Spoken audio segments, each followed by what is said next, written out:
Hello everyone, I'm Ben Johnson and this is the Perpetual Chess Podcast. On Perpetual Chess, I have weekly conversations with chess players, personalities, authors, and adult improvers about their lives, their careers, and about chess improvement. Perpetual Chess is brought to you through the generosity of its Patreon and PayPal supporters. For more information, go to perpetualchesspod.com. Hey everyone, welcome back to Perpetual Chess. We have an incredible treat for you guys this week. As you may have seen in the title, we have the 5-time world champion of chess, a living chess legend. Maxime Vachier-Lagrave and others have called him the Roger Federer of chess, which I think is a better summation than to list every title he's ever won. He is the author of a new book, Mind Master, Winning Lessons from a Champion's Life, along with his co-author, Susan Ninan. He is also, of course, a husband and a dad, and he is joining us here on the podcast.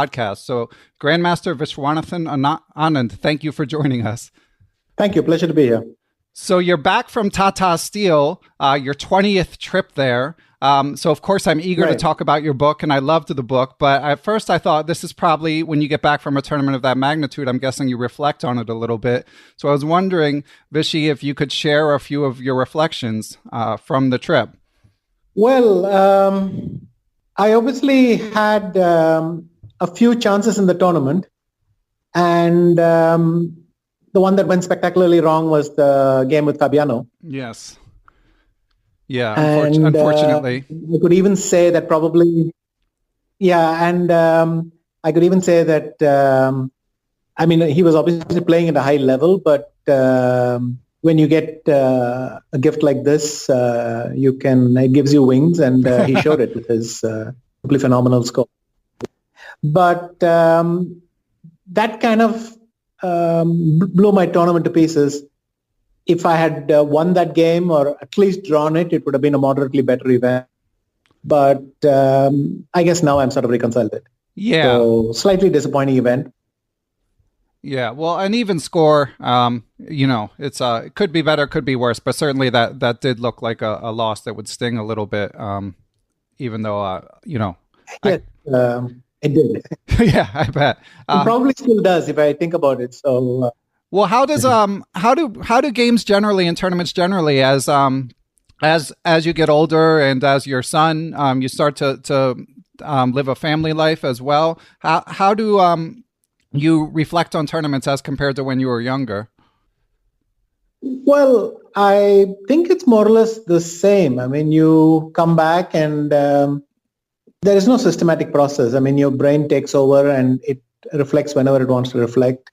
What happens to me is typically I'll be going through the day, and then some point my thoughts will go back to some moment in the tournament and then back again. And you need about a week or two to get over it. Okay. If there was a tournament right now, I had like a 3-day break, then it would be much faster. Mm-hmm. But when you have basically a free month after that, then, somewhere deep inside you know that you can take your time doing it. And so it takes longer. Okay. And I mean, if you have a family, I always thought that I would get to the stage where, your family would distract you more. That probably does happen, but invariably I return to the same moment. So I guess I'm just hardwired to think about the tournaments that I played in. Yeah, well, I mean, I'm guessing to reach your level, there's, it's probably a prerequisite to not let the losses go too lightly. Or, I mean, not that, again, this tournament wasn't, an even score. I know that you were hoping to do better, but it's not, I'm sure it's not a awful result in my mind. No, that's the nice thing, that in the end I was able to win one game, and it sort of allowed me to put the tournament aside in a nice way. Was this the Firouzja game you're referring to? Yes. Yeah. So what was your impression of playing? With Firouzja, what struck me was how easily he wins games. Mm-hmm. I mean, he won 4 games, and it has to be said that till the point where he started losing them, it didn't look like he was going to lose an awful lot of them. He just won. I mean, he would play a game. I would think, well, he has no particular advantage, and it's just a normal position at come back later, and then boom, suddenly he was winning, he would win. And it obviously shows his huge talent.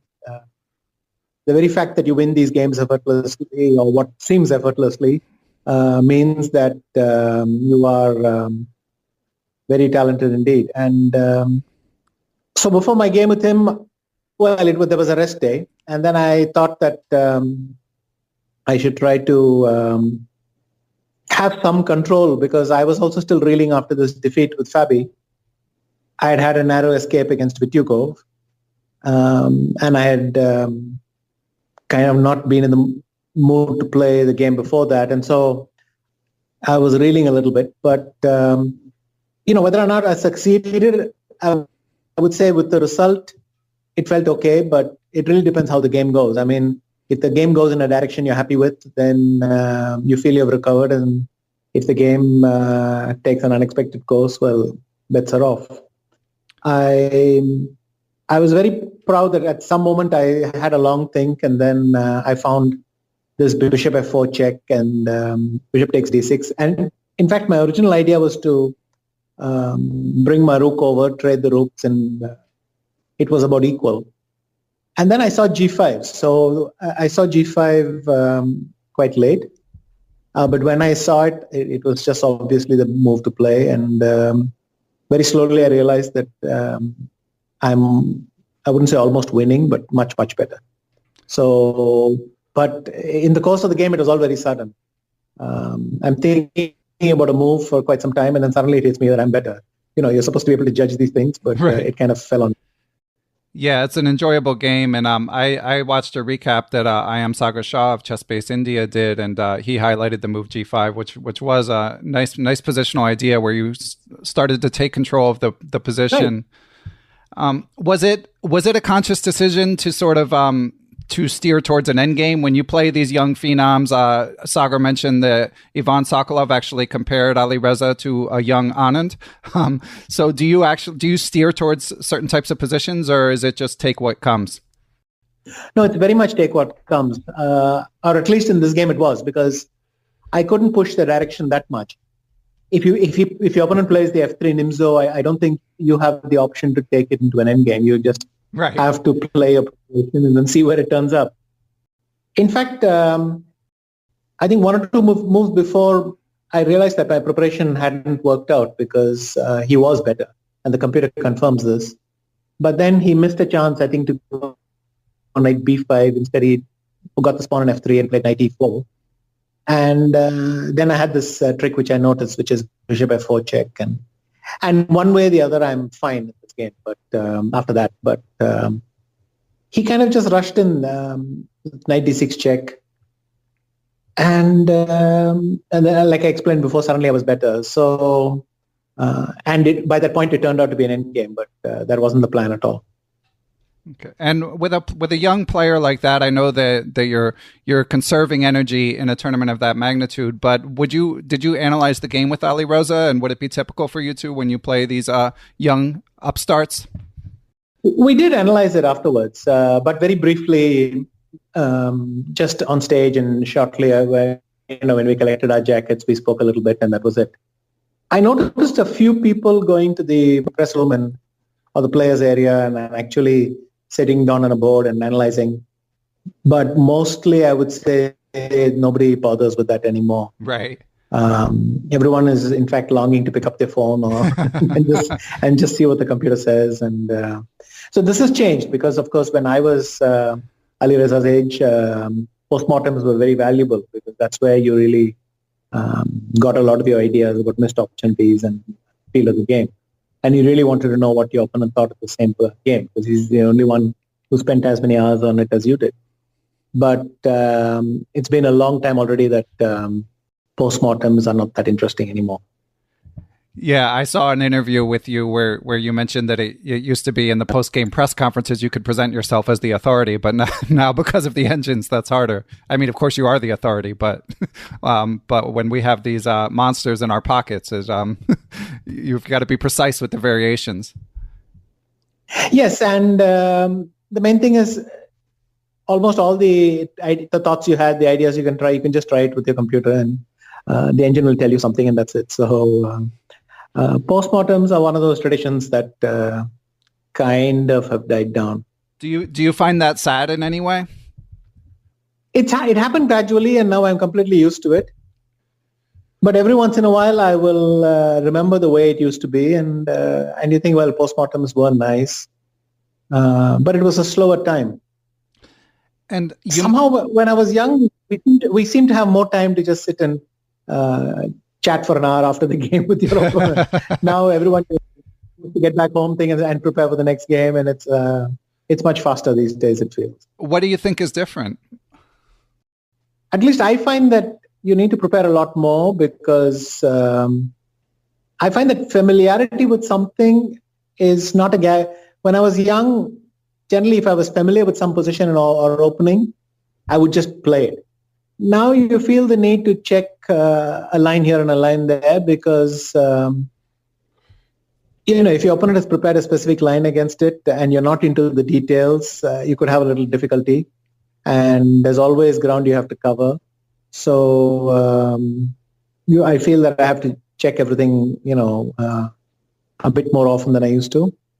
Yeah, your quote in Mindmaster that the volume of prep you did for your World Championship match with Kasparov, you would now do in a day. That quote blew my mind.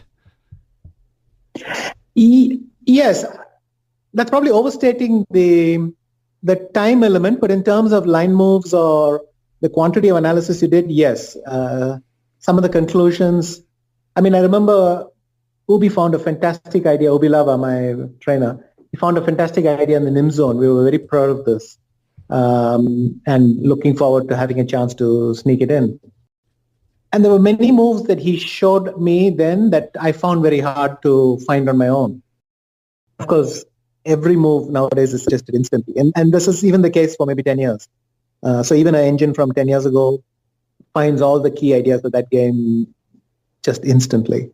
So it's kind of scary that we probably took 2 weeks, 4 of us, 4 human grandmasters, whereas now it would be over in a few seconds. Yeah. So it's really interesting, and obviously the level of knowledge about openings due to AI is only accelerating. So how would you mentioned in the book also that you envision a role for yourself someday of mentoring young Indian chess talents.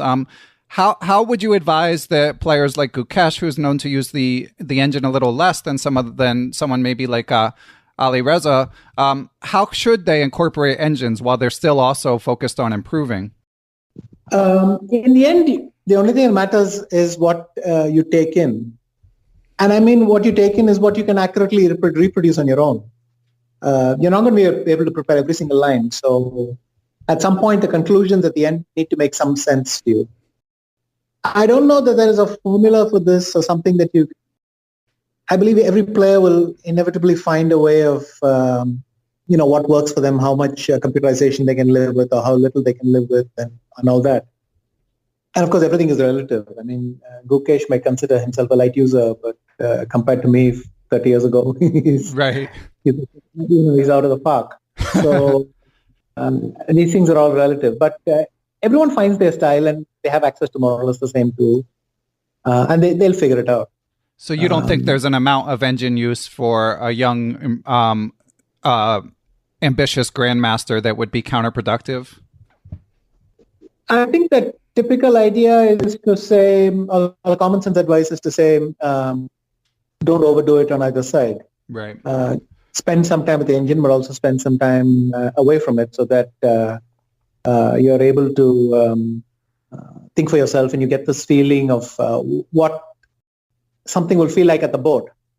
And that's the thing that the engine takes away from you completely. When you work through a long line, for instance, where the engine's evaluation from start to end is equal, everything seems to make sense. And then you sit at the board and you're more or less in panic seems too weak. I would say terror. Because almost every move scares the hell out of you. And you can't understand how it seems so lifeless back home. And you tell yourself, well, the computer said equal here, so it must be equal, and therefore there must be a move, and you calm yourself down and you try to start working. I have often been in a situation where I've looked at a line And even though I'm aware of the problem, it still happens sometimes that you can't focus in the same way without with an engine the way you do without. Everything which seemed obvious and or even the questions you thought not to ask suddenly turn out, everything pops up at the board. All the questions pop off the board, and clearly none of the answers do. And this happened to me a couple of times in Vacancy as well. So that's a common enough occurrence, even though I'm aware of the problem and I'm trying to incorporate it to my work. So I would say that if you have some thought of what you're going to play, try and set it up for the board. And if you can rehearse that a bit, that's nice. But as to how much time you got to spend, also a generation that grew up in the modern era will work and think differently from me. So I'm not sure I can really pass on too many tips. What you will do is pass on your experiences, I think, more than specific ideas. So on the topic of nerves, Vishy, it's interesting to hear that, because from watching you play, you wouldn't know that. And we actually have a related question from a supporter of the podcast. The way it works here on Perpetual Chess is people who help support the show get advance notice of the guests. So obviously we have a lot of questions for you, Vishy. I'm only going to be able to pick a few, but one of them I think is apropos in this case. So the question is from Jason Green. Thank you for the support, Jason. And Jason says, Vishy, you always seem so calm and composed at the board. Do you have any tips for amateurs who get nervous at the board and start playing badly because of it? How can we remain calm and composed like you? Okay. First of all, I more or less give it away in the book that that's not what's happening at the board at all. Right. And I also mentioned in the context of me being a good loser and being a sportsman is, of course, that is also as far from the truth as you can get. So like I said, this game with Caruana has plagued me since the day I got back. And, it's never ruined the whole day, but it keeps popping up and you know that you're not come to terms with it. And there are other disappointments where I don't feel like looking at the opponent. I don't feel like looking at the city. I don't feel like thinking of the city. It takes a while for some experiences to heal. So I would say that my calm look, to the extent that I know of, is a facade. It's practical.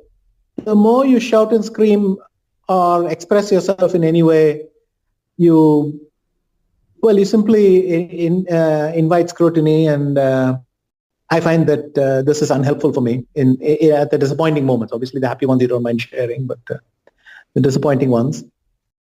The only thing I can say is I have some ideas for how to calm myself down during a game. One of the things I mentioned in the book is I felt it's a very good habit to, when some dramatic changes have happened, and for instance, you pass the time control, to get out of the board and go and walk for 10 minutes and come back and then play. And by the way, I did this with Caruana. We had such a dramatic turnaround at the first time control that I went off stage. And then Fabi was thinking for such a long time that I managed to detach myself and come back. So, mentally I felt I ticked all my boxes. But apparently not enough. I mean, to be fair, Fabi, the signs were there that something was not right very, very soon. So right after the time control, I couldn't see a single idea from Fabi. I thought he was just busted. And then he came up with this move, knight f3, which I hadn't seen at all. I didn't see the point of that move at all because it seemed to me the knight was as effective as it's ever going to get on e5. But he had spotted a new square, which was g5. And the fact that I hadn't seen this move itself, well, with hindsight, I take it as a warning sign that something is going to go wrong. But, you can't think like that. Right. So I continued playing. And then I thought for a while myself. So I was doing everything right. All the things I told myself that I should do to avoid a disaster, I was doing, or at least 90% of them. And then I found knight b3. He went knight g5. I went knight d2. He went bishop e6. And then I found rook d8. And he went king f2. And here I suddenly realized that the win I wanted to have was not as easy as I thought. And I just couldn't see, and I started to think, and I spent quite some time, and I couldn't see the way. So what I want to say is, you should have some mental steps based on your own experience of what you can do to improve your performance. But when things go wrong, they do. And, what can you do? Yeah. Yeah, it does happen. And I know that you mentioned, I think it was in another recent video with Chessbase India where you went through 9 of your most famous moments with Sagar Shah. You mentioned in your famous knight e3 move against Kramnik that when your knight started going in the unexpected direction, you could sort of see him react and know that he didn't see the move. Is that something that you work on your level, where if suddenly there's a bolt from the blue, you try not to let your opponent see that it was expected? Yes, and the converse as well, where if you have no clue, if something catches you completely off guard, you still try to keep a poker face. But yes, I mean, every little bit helps. And if you can give the impression of being flabbergasted by something that you have been waiting for, right, then why not? Yeah. Yeah, whatever works. Yes, and but it doesn't happen that often. My dream is to have my opponent confidently surprise me at the board, and for me to act surprised even though I anticipated the whole thing. I checked it that morning. That's my dream. I'd like to do it once before I retire. But I'm actually surprised in I don't think I'm going to get the unabridged version. So I'll probably get some fraction of that, but anyway. Yeah, I mean, in your decades of play, I'm surprised that exact scenario hasn't played out. I mean, certainly it's you've sprung. It has happened. Oh, good. Okay. But it's been a while. Can you think of a specific instance? A lot in junior tournaments, but this was back in the day when our preparation was much more spontaneous. I mean, our preparation was literally us looking at a board for 10 minutes and thinking, okay, I'm going to do that. Right. So it probably happened much more in those days. That makes sense. So something I'll mention it to you later. Oh, okay. So Vishy, we're going to take a quick break to hear about Chessable. So you've heard GM Anand talk about Tata Steel, a legendarily strong and storied annual chess tournament. If you go to chessable.com, you can find a free course with 10 tactics per round culled from the Masters and Challengers section of the 2020 Tata Steel Chess Tournament. It'll also feature Game of the Day video analysis from India number 3, Super GM Hari Krishna. Did I mention that this is free? So go to chessable.com to check it out. And of course, you can see for yourself what else Chessable has to offer. All of the details will be in the show description. But for now, it is back to the interview. So Vishy, naturally, a lot of listeners are sort of weekend warrior chess players. Of course, many title players listen as well. But one topic that always comes up when we discuss your incredible career is how you've managed to stay so strong into your recent 50th birthday. Happy belated birthday, by the way. So if you don't mind, I'd like to read one question related to this. Of course, we had several. So the question will be from FM Andrei Terakov, but I also got questions from Courtney Fry and Jim Stenner and Coach Jay Stallings. But Andrei asks, he says, how do you manage to maintain an incredibly high level of play at the age of 50, especially since most of your opponents are half your age? Well, Vaikanse reminded me of that rather strongly. Can you guess who the second oldest participant was? Wow. Let's see. This year, so far, I'm not thinking of anyone older than Magnus. Okay, that's actually a good guess because I believe he was third oldest, if I'm not mistaken. I believe Magnus was the third oldest participant. And the second oldest participant was a replacement for someone younger than Magnus. Huh. Yes, I think someone or maybe a month older than Magnus, Nepomniatchi. Okay. The correct answer is Vitiugov. Okay. Wow. I wouldn't have even guessed he's older than Magnus, but yeah. And he's actually from 1987, but he was a last minute show because he replaced Nepo who withdrew for the candidate, right? Right. So the next question for you is, do you know how many of the other participants were born when I won my first tournament in Vaikanse? Well, let's see. I know that was 20 years ago. Well, that you won your first one. Well, I mean, Firouzja wasn't. Van Foreest maybe wasn't. Jeffrey Jean. No, I think you're starting at the wrong end. So both Magnus and Nepomniatchi were born about a year after that. A bit more than a year even.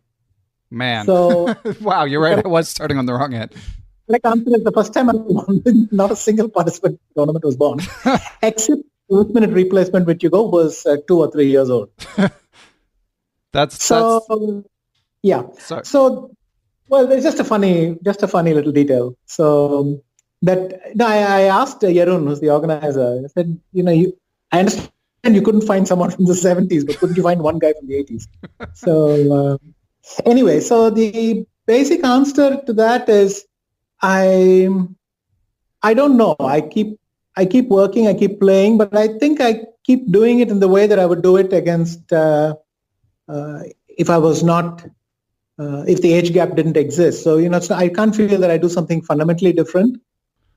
Also in my book, I talk at some length about this, that as long as you're not too stuck up on, not fixated on how you used to do things and you're willing to adapt, then you move along. And after a while, you forget the age gap. It's just chess and you learn something new and you like it. And, if it continues to fascinate you, then it'll work for a while. So in what ways have you adapted? I think learning to work with new technology, learning to leave some of my ideas behind, because clearly computers have this habit of strongly confronting you and your thoughts or your biases about chess and exposing them, if you were. But you can use that in a way. You can also use that to experiment, and that's the good side. I mean, computers allow us to explore a lot of our questions in a very nice way. I mean, this is quite well known that most people are more comfortable confiding in a search engine than they are in with someone else, because technology isn't judging you when you're doing it. Mm-hmm. So this is again the thing. You don't have to. You can ask any chess question, no matter how dumb it is, because if the computer thing is not going to laugh at you, so you don't have to feel embarrassed. Things like that. So it's a nice chance as well to find out a lot of the things that you didn't know. The other thing is I try to hang out a lot with some of the younger players.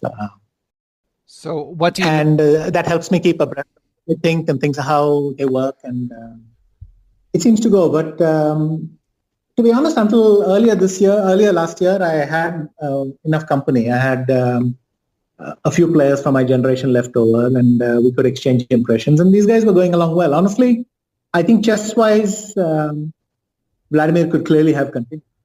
But he, I understand his decision. Yeah. There's a point that comes when you want to stop, and that's the right time for you, and that's it. There is no perfect time. You stop when you want to stop, and that's it.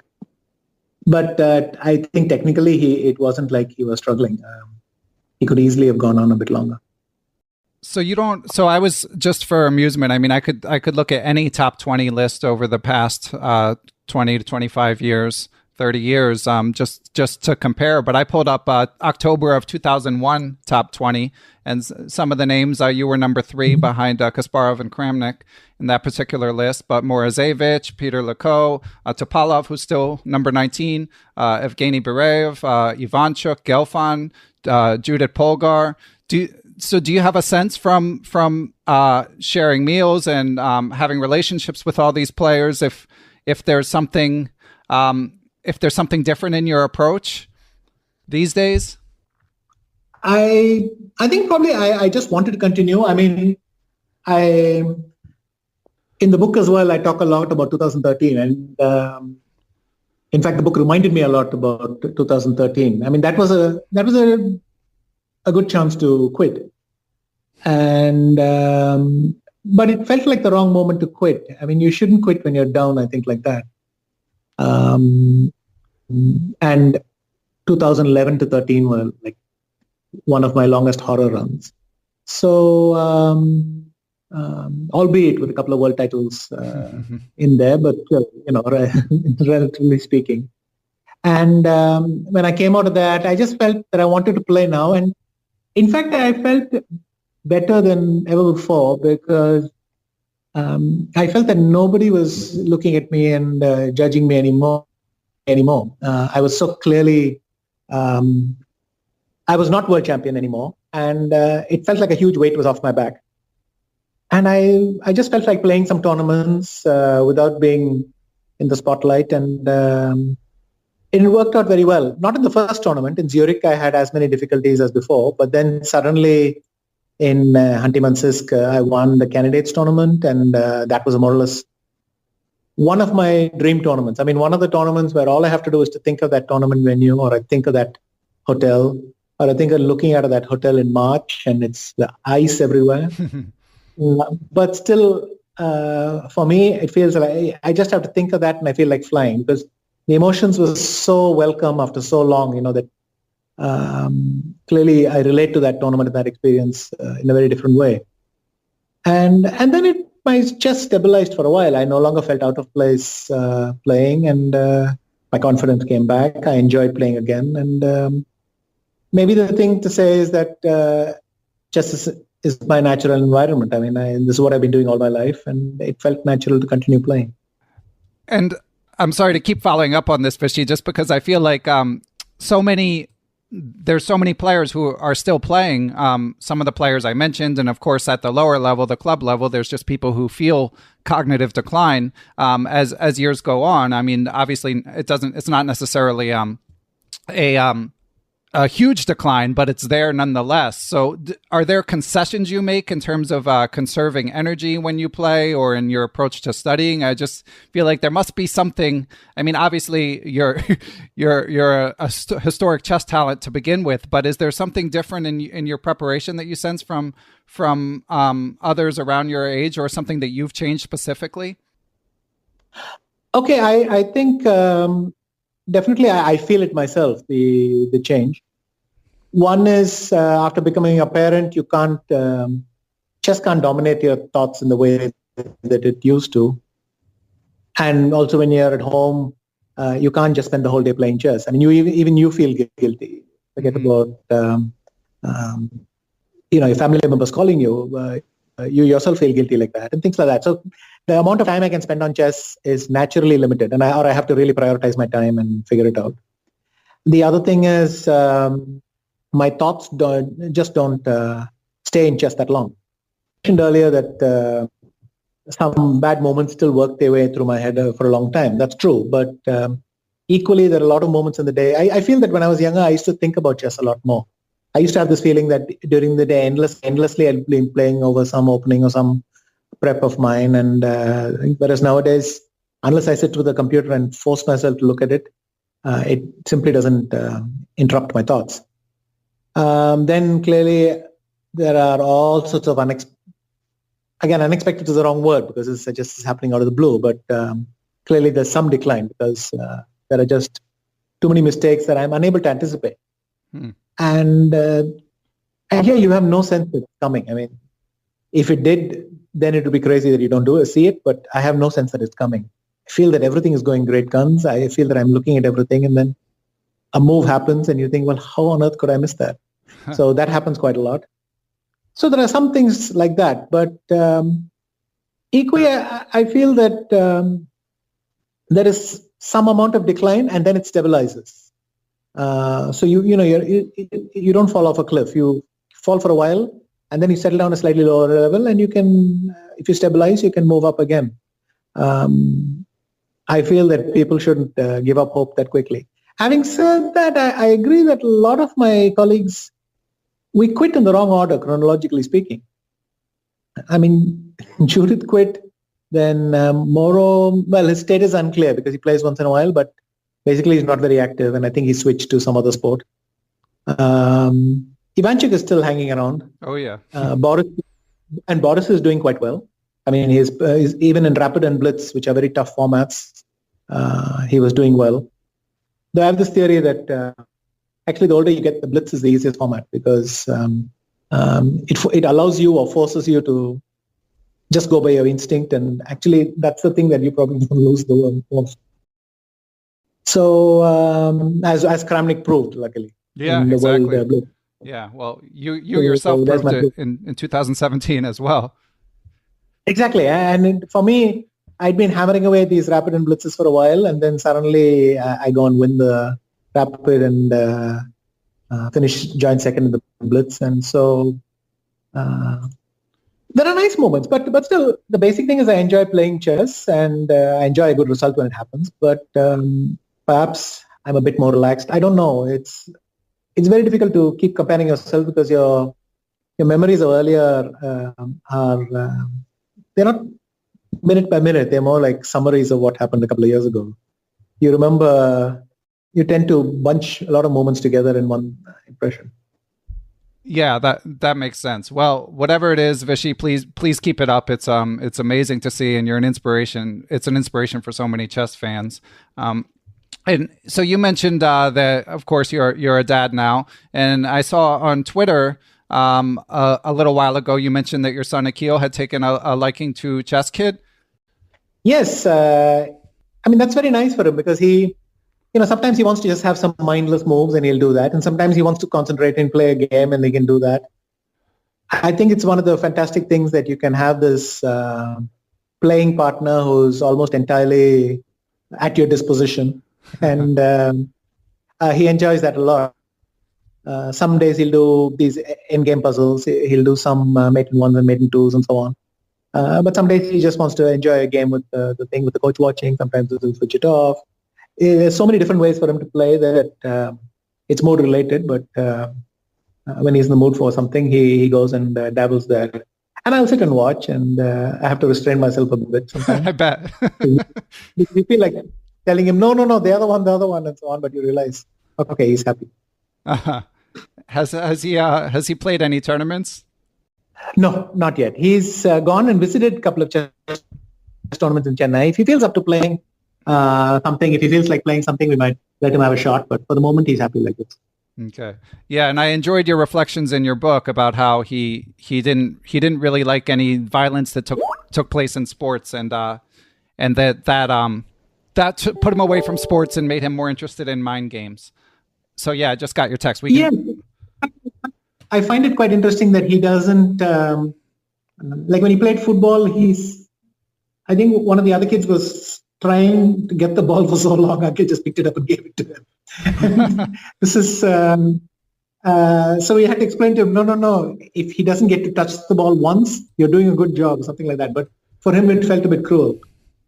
But it's nice. Whatever he does, he enjoys it. It's an age when I think you can enjoy things in a very natural way, and it's nice. He's very good with his gymnastics, and he's incredibly well, it seems to me now that he's very, very flexible, and this is quite embarrassing for someone who's trying very hard to be.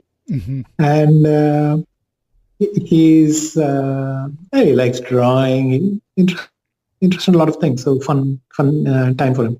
One other topic, I want to thank you for being so generous with your time. One other topic I was eager to discuss from your book is all of the insight that you shared about World Championship matches. And of course, a little bit, in addition to your book, a little bit came to light with the Anand files. And I recently interviewed GM Ivan Cheparinov, and he shed a little light on your famous match with Topalov in 2010. Mm-hmm. So I really appreciated all of that insight. One thing that struck a chord with me in particular was the sort of behind the scenes look at what you're thinking about what the opponent's team is thinking and about the rumors of the supercomputer. And Ivan, I asked about the alleged $1 million chess computer that was supposedly at Team Topalov's disposal during this match. And he said that the computer existed, but that they weren't able to use it. So that Danilov, of course, Topalov's manager, just decided to spread the rumor anyway.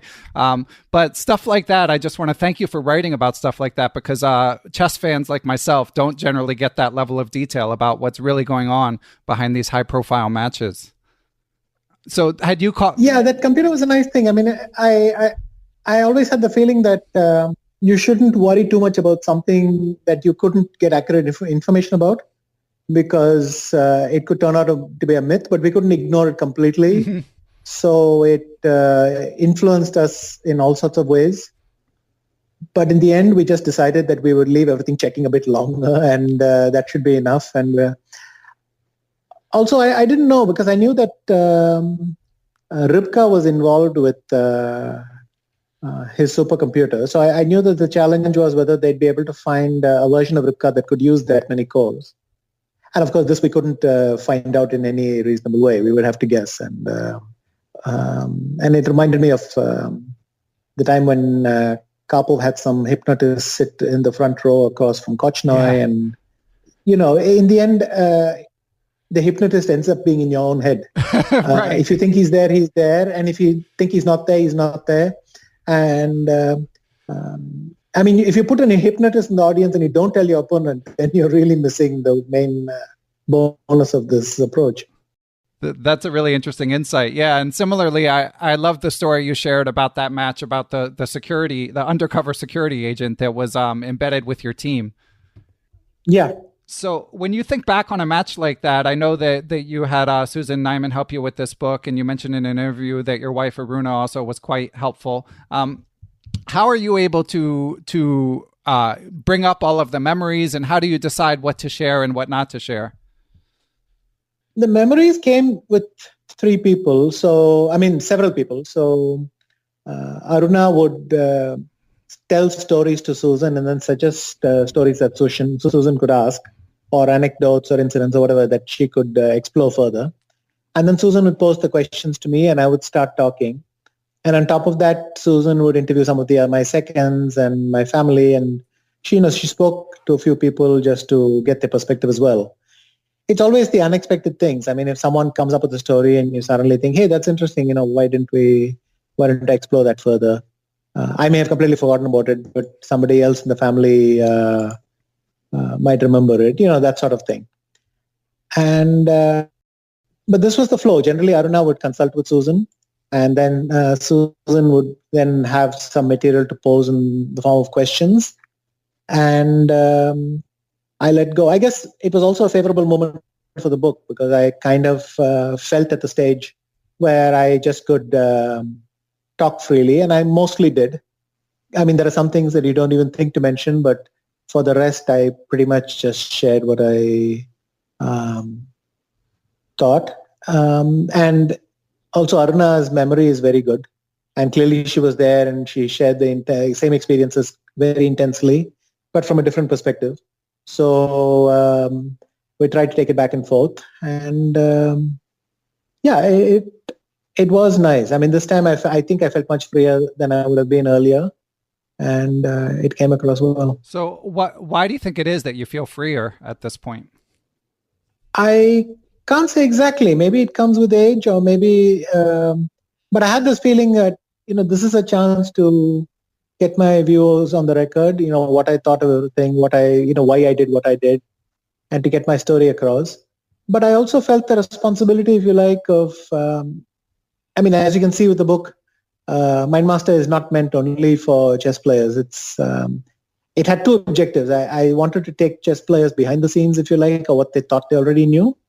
But I also wanted a non-chess playing audience to gain some insight into what goes on in a chess player's head. And of course, you have to do this with stories. You cannot do this with moves and variations. Right. So, and I just felt very free. I felt, if somebody's going to give me their time, then I owe them a pretty honest narrative. And I found it liberating as well, that you just talk freely about everything. You say what you thought. And the second thing why I felt freer is I feel that enough time has passed for almost all the moments which would have been very intense. Their effect has passed. I mean, now I remember them, but without the same intensity of emotions. So I could look back and talk about it. But even so, the harder ones, you don't want to linger too long, and the pleasant ones, you want to go on forever. So there's a bit of that always. Yeah, well, again, you guys did a great job. I mean, you really do. You share so much. It should be mentioned for chess fans. There's basically just one diagram per chapter. So as you say, it's not focused on variations, but the level of insight and detail that it provides is amazing. And I read my version on Kindle, but the hardcover version, or rather the paper, the physical book is now making its way to the United States. I know that some sites have it, and obviously it will become increasingly available over time. So I give it quite a warm recommendation. And I had another question from a listener related to World Championship matches. This is from a friend and supporter of the podcast, Chris Wainscott. And Chris asks, he says, when putting together a team for a World Championship match, do you focus more on how well you work together with the team member, or how well they work together with the lead second. For example, in the matches covered in your book, was it more important to you that Surya, Radek, and Rustam meshed well with Peter Heine or with you? Peter Heine, I met when we played each other in the 2001 Knockout World Championship. And subsequently, we've been working together for many years. And the rest of the team expanded in this way. I would think of someone, and then I would ask Peter. And generally, Peter didn't think that he would have objections to anyone in special. So unless there was an obvious conflict where two guys had a falling out earlier, you kind of expect people to just get along. And that assumption turned out correctly. Of course, they have strong personalities and so on, but everyone's mature. And even if they had animated discussions, they knew how to leave it at the... I mean, most chess players already have the experience of playing opponents they don't like, but learning to keep it to the chessboard while you play. Mm-hmm. And maybe there's a certain amount of discipline that's inculcated, and that's it. So that wasn't an issue at all. What I looked for is that I would ask someone, is this something that interests you? Do you want to do it at all?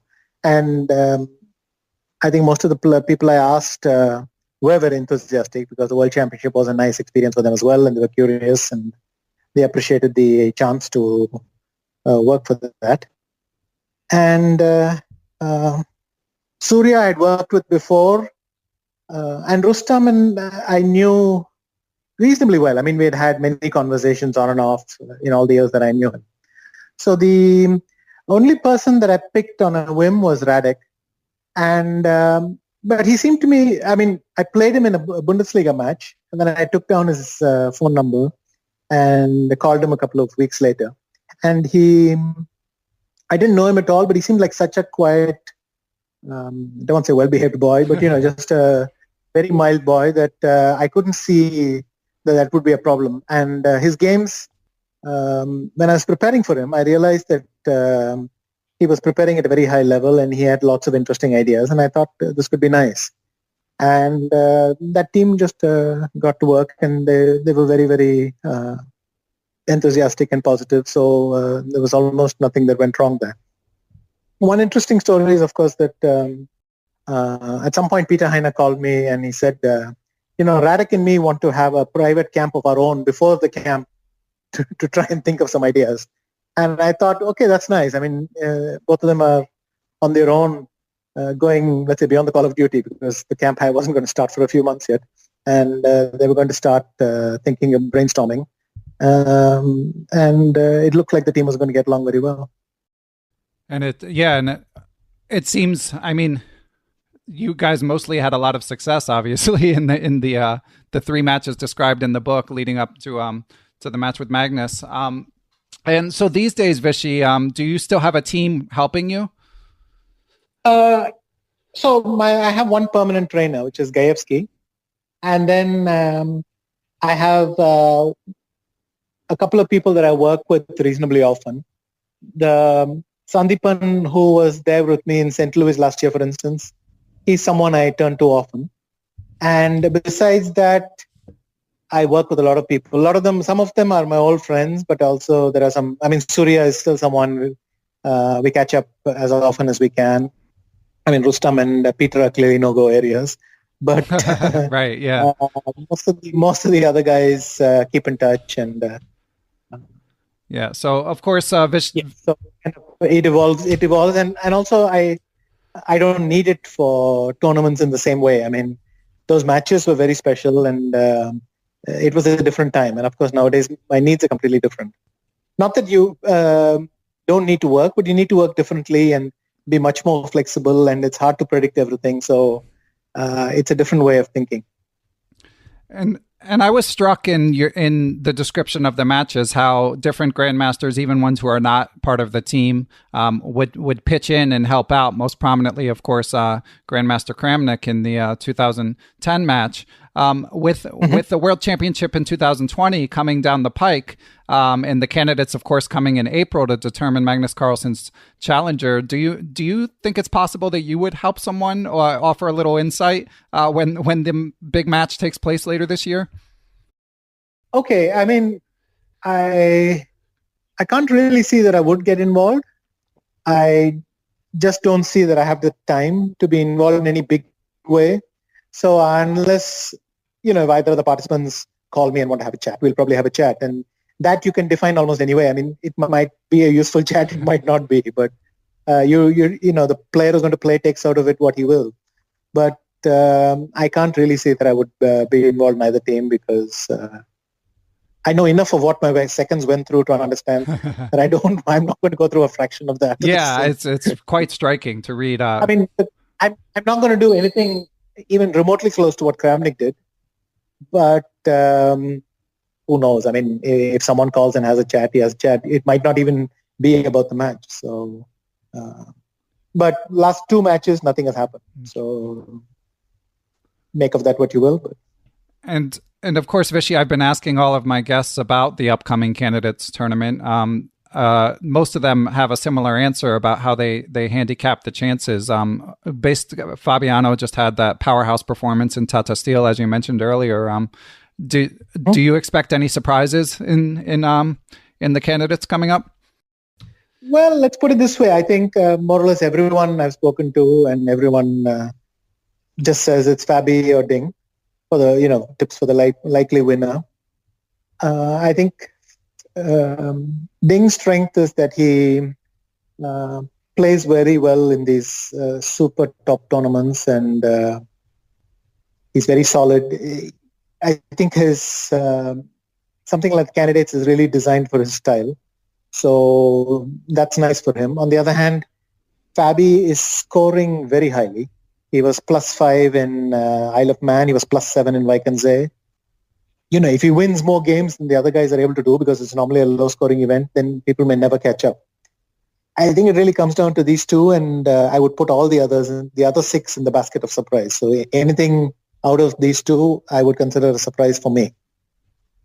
That said, obviously the field is much tighter, and everyone's going to be much more prepared and much more serious.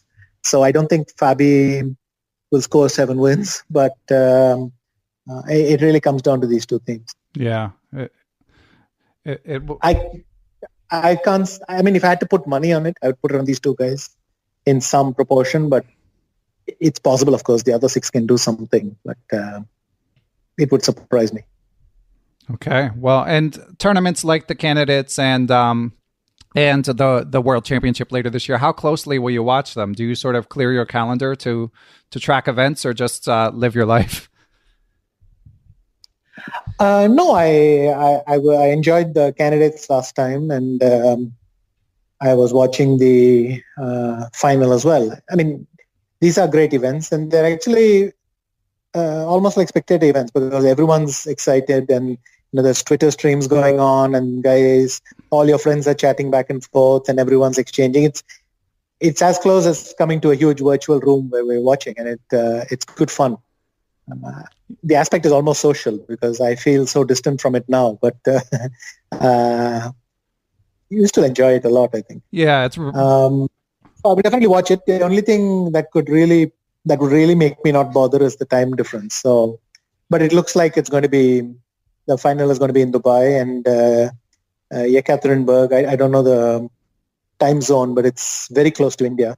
So for the first time, I'm actually in the time zone, or within 2 hours of the event on either side. And so I can't see why I shouldn't watch both. But so this time especially I will watch both because I should be able to watch the whole game without any problems. That's great to hear. And of course, I greatly enjoyed when you popped in on the St. Louis broadcast of the last World Championship. So no pressure, but if you do that again, I'm sure chess fans will enjoy it. Well, this time it's their turn to be zonked. I mean, last year I had to check in at 11:30 or whenever they wanted to do the interview. But this time, it'll be 3 a.m. there or something. Wow. So it's their problem. Oh, I didn't know. Well, it won't be so bad. It's maybe like 5 or 6, right? Yeah. If Dubai, then St. Louis is 11, 12 hours, something like that. So with India, so it's 10 hours maybe with Dubai. And that's where it'll be. But anyway. Yeah, I hadn't thought about that aspect here in New York. I better start sleep training. Okay, so Vishy, just one more topic, if you don't mind. A listener sent in what I thought was an interesting question about the topic of fame. I know obviously you're famous to chess fans throughout the world, but in India, of course, of particular notoriety. So Patreon supporter of the podcast, Vyacheslav Nemec, wrote to say, he said, I'd be very curious if you've ever experienced any downsides of being famous. At the Grand Chess Tour Zagreb, I was horrified how everybody was pulling Magnus left and right for an autograph or a photo, like they're in the zoo watching an animal. Can you walk into any chess club in peace, or do you ever wish that you had a little more breathing space in your life? I have experienced being in crowds where people are very enthusiastic, and then it's a strange dynamic. On the one hand, usually I don't mind sticking around and signing a few autographs and photographs, because I kind of feel conscious that these people support me or appreciate what I do, and you should make the effort. But then it gets in a very uncontrollable dynamic where not everyone who wants to autograph a photograph is convinced they will get one. And so there can be a little bit of jostling. And this I find very difficult to get used to, because it actually slows me down and doesn't benefit anyone else. But so times like that, you get slightly irritated. But mostly, I would say I've only experienced the pleasant side of fame, and I've never had a problem with it. If something is annoying, then you just excuse yourself and leave, and that's that. But, I don't have... paparazzi flying over my house, anything like that. And to be honest, I don't give them any hope that they'll find anything interesting. But yeah, that's a good antidote for fame. Although, what about walking the streets of Chennai? This again, I mostly enjoy. I feel it's nice. Then I'm walking on the streets, and someone stops the car and wants to take a selfie or something. That's fine. Unless it's really halting me, and I mean, we're talking more than 10 minutes or something like that, which doesn't happen that often. It's easier to indulge people than... It takes about the same amount of time to explain to them why it can't be done as to just do it. So I just finish it and walk on, and people are and fans are very sweet about it. So it feels incorrect to then kick up a fuss. Well, it sounds like you have a good perspective about that. So I've interviewed a lot of well-known title players, and I often ask them for stories about like brushes with chess legends. And of course, some of these brushes have involved you yourself, Vishy, as the subject of the story. But I was curious if you've had any pinch me moments in your life, whether they be a brush with a chess celebrity or someone from outside the chess sphere. Have you ever had any moments in your life where you felt like even more so than usual, privileged to be in a particular moment?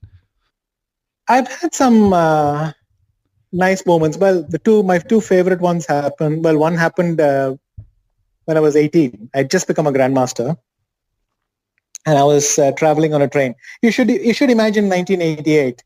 No mobile phones, no internet, and even not that many photos published in newspapers. You have to think back to a different time to understand why it's a kind of a nice story. So I'm traveling in this train, and the man next to me, elderly gentleman, he starts talking to me. This may already come as a surprise to a modern generation, but not everyone was buried in their own phones in those days. Right. So human contact is something I vaguely recall from those days. Anyway. So he started chatting in this normal sort of inquisitive Indian way.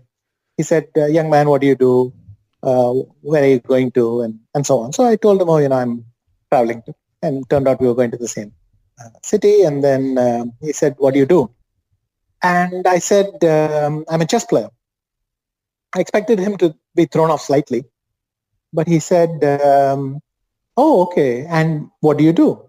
So I said, no, I'm a chess player. I play competitions and so on. And so I emphasize again, even though I had been famous for about 5 or 6 months, I mean, there had been a lot of coverage of me. There were a lot of people who weren't completely familiar with my face at that point. Anyway, so he then said, okay, so you play in competitions, yes. But what do you do? And then I said, no, I'm a chess professional. I'm going to make a living from chess. And he said, but do you have a job planned? And I said, no. Anyway, this is kind of the general trend in the conversation. And by this point, I began to suspect that he had never heard my name. So he then said, young man, if you don't mind a bit of advice, I think it's a very risky career move. Sports is a very unpredictable career. And again, you have to think back to 1988. Sports as a career was not that well accepted in India, at least, as now. So it was sensible advice, except the final sentence will be interesting. He said, sports is a very unpredictable career and you should really give this more thought. But if you were Vishy Anand, then you would be able to make a living with chess. But otherwise, I think you shouldn't take the plunge. So, I mean, I've never had an experience after that which topped that story. Yeah, I love that story in your book. So did you break the news to him that you were in fact Vishy-Anand? No, I wasn't. I didn't. Kept it secret. I didn't. Well, the thing is, I didn't know how to say it after that, so I kind of just let it drop. So that story is reasonably well known, but it's amazing, and it's hard to top that one. But you mentioned you have a second one. Well, there was a sort of sequel, which is once I was this happened in 2010. So I was at the airport at the hand luggage security. So I put my bags into the belt and then I crossed over. And a man started looking at me, then looked away, then he looked at me again, then looked away and kept doing this again and again. And I remember that I had the feeling that my face seemed familiar to him, but he couldn't place me exactly.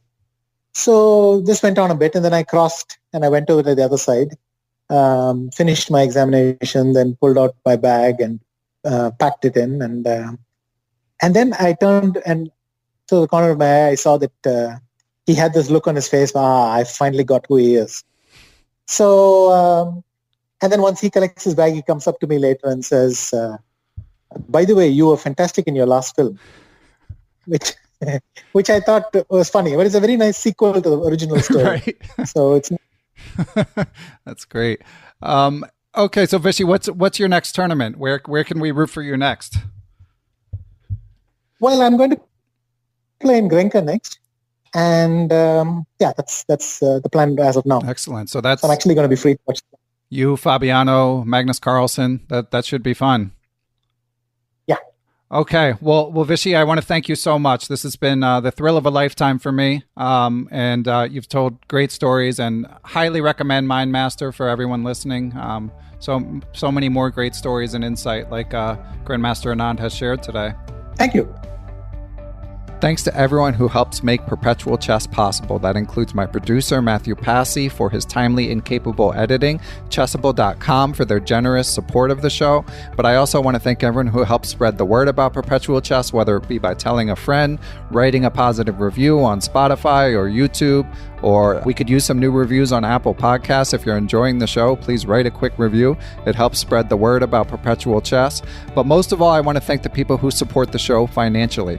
People who donate via PayPal or Patreon really help me continue to sustain and grow Perpetual Chess. And those who donate more than $5 a month get their name or entity's name read on the outro. That's about to happen right now. So I would like to give special thanks to the following people and entities for their generous support of Perpetual Chess. They are Chessable.com, Quality Chess Books, the Capital City Chess Club, the Apprend Chess Twitch channel, Andrew Bach, Austin Clough, Benjamin Porteau, Kathy Carr, Chad Oliver, Dan O'Hanlon, Danny Davidson, David Schreiber, I am Dimitri Schneider, Firas Sawaf, Gary Foreman, Greg Natel, Greg Shahadi, Guven Manet, Jens Green, John Jernigan, John Rockefeller, John Cromarty, John MacArthur, Kelly Palmer, Kevin O'Callahan, Lone Pine Chess, Lorraine DeRay, Lucio Casada Silva, the law offices of Stuart Katz, Michael Kahn, FM Michael Oblin, Mike Zalazny, Moonmaster 9000, Moonmaster, we need a question from you. Is everything okay? We need you to send in a listener question. Peter Sadi, Reuven Fisher, Seattle Chess Club, Thomas Stonix, Thomas Tachenko, Todd Bryant of Strong Chess, and Todd Kennedy. I would also like to thank the following Rook-level supporters. They include Aaron Waffler, Ace Vallega, Adam Ralph of ChessEngland.com, Adrian Gutierrez, Alex Pejas, FM Andrei Terakov, Andrew Perry,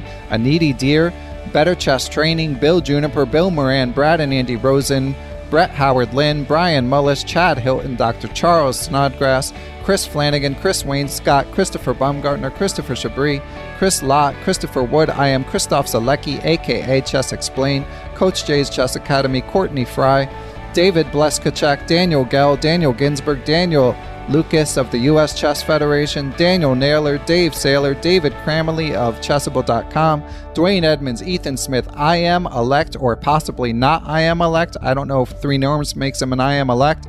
Donnie Ariel, Fox Valley Chess Club, Francis Letarte Lavoie, Frank Tortoris MD, Gary Andrews, Gary Lewis, Geert Vandervelt, Gerard Barta, Giovanni Russo, Hans Schut, Harish Srinivasan, Jacques Perry, James Aspinwall, James Bonastia, James Murr, Jason Anfang, Jason Woolham, Jaydeep Chakrabarty, Jeff Anderson, Jeffrey Martello, Jerry Wells, JJ Stranad, Dr. John Fallon, John Fernandez, John Fontaine, John Hartman, John Jeffrey, John McMurtry, Jordan Goodwin, Jose Rodriguez, Justin Gardner, WGM Jen Shahadi, Joel Rocky, John Thompson, GM Josh Friedel, I am Kare Christensen, WGM Katarina Nemtsova, Kelly Palmer, I am Kostya Kovyutsky, Krishna Gopala Krishnan, Larry Ryforth, Laura Belyavsky, Martin Knudsen, Matthew Passy, Matthew Tedesco of SeattleChessMeetup.org, Mechanics Institute Chess Club of San Francisco, Michael Allard, Miguel Arispide, Mike Clem, Mr. Mike Shahadi, Nate Salon, Neil Bruce, Olaf Mueller-Michaels,